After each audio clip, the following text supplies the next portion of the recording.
A young man named Yusuf lives in a small town in modern-day Jordan. His modest home and hard-working life as a carpenter reflect his struggle.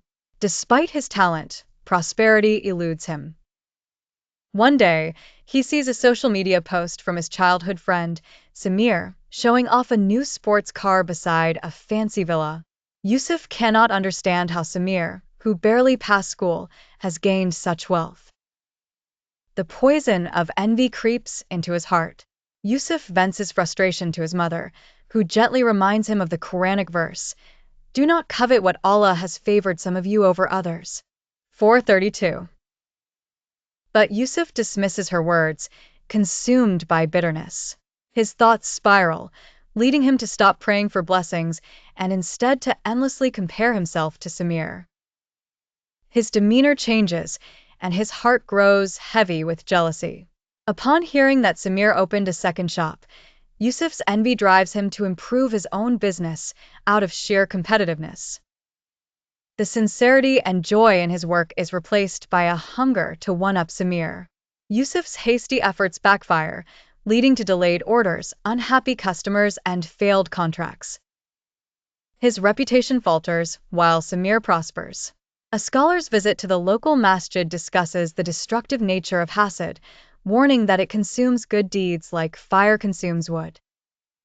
The message resonates deeply with Yusuf. That night, he dreams of a garden filled with beautiful trees. As he tries to water a flower, the water leaks from holes in his jug, nourishing another man's tree. A voice tells him that envy drains his own soul to benefit others. Waking from the dream, Yusuf prays fervently and begins his path to reclaim honesty. He cleans his workshop, cheerfully greets his customers, and prays for Samir's prosperity.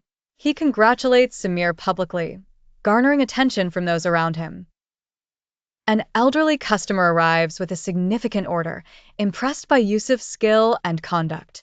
Soon, his bulk order for a new hotel initiates a wave of good fortune for Yusuf. Meanwhile, Samir faces a troubled time with false accusations of tax fraud.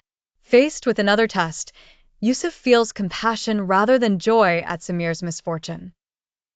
He supports Samir, who acknowledges Yusuf's persistence and integrity, mending their friendship. Sincerity and trust in Allah bring Yusuf abundant blessings. He grows content, helping others through employment and community service. As he sits with his aging mother, he finally comprehends the wisdom she shared long ago. Yusuf instills gratitude and contentment in his apprentices, creating a note of thanks during work sessions. His business thrums with ethical practices and a new charity wing. In a heartfelt magazine article, Yusuf speaks to the youth about the dangers of envy, urging them to trust Allah's wisdom and see their paths as divine preparation.